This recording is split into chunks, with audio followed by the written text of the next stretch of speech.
अगर राज्य सरकार हमारे पास होती और केंद्र सरकार का जिस तरह समर्थन है तो बिहार आज देश का सबसे गरीब राज्य नहीं होता।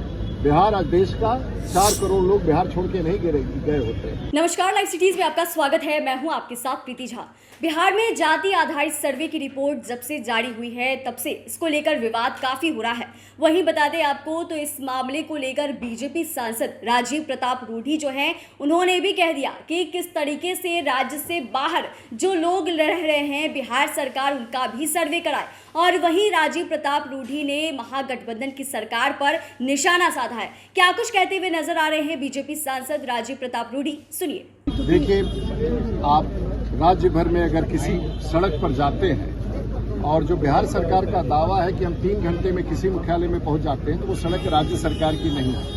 वो सभी सड़कें राष्ट्रीय उच्च पथ है जो भारत सरकार ने बनाया है। जो बृहद पुल गंगा पर निर्माण हो रहा है उसमें से एक पुल पर एक अंश राज्य सरकार का नहीं है, चाहे वो डोरीगंज से दिगवारा से शेरपुर का वो पुल हो या जेपी सेतु के पैरेलल पुल हो या गंडक पर जो अब नया पुल बनने जा रहा है जो पुरानी पीडब्ल्यूडी को तोड़ करके, या बलिया का जो सुपर एक्सप्रेसवे छपड़ा आ रहा है। आप मुझे बता दीजिए इसमें से एक भी राज्य सरकार की भूमिका हो।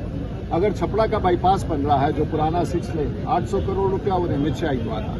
आज जो रिविलगंज से बिशनपुरा का सड़क बन रहा है वो सीआरएफ से बन रहा है। आज अगर छपड़ा में आप देखें, और बिहार का भी स्वरूप ऐसा ही है, सिटी गैस डिस्ट्रीब्यूशन से गांव-गांव में गैस पहुंच रहा है जो बिहार में गांव में किसी गांव में देश में नहीं पहुंचा जो यहाँ पहुंच रहा है।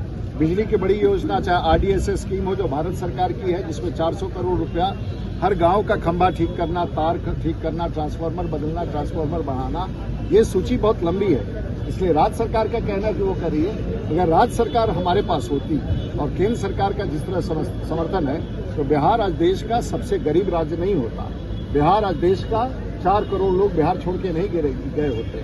और जातीय जनगणना करा करके जिन लोगों को उन्होंने बिहार से बाहर भेज दिया है उन पर भी एक बड़ा सवाल खड़ा होता है कि जातीय जनगणना उन गरीबों के लिए क्यों नहीं है जो बिहार छोड़ के 4 करोड़ लोग चले गए। तो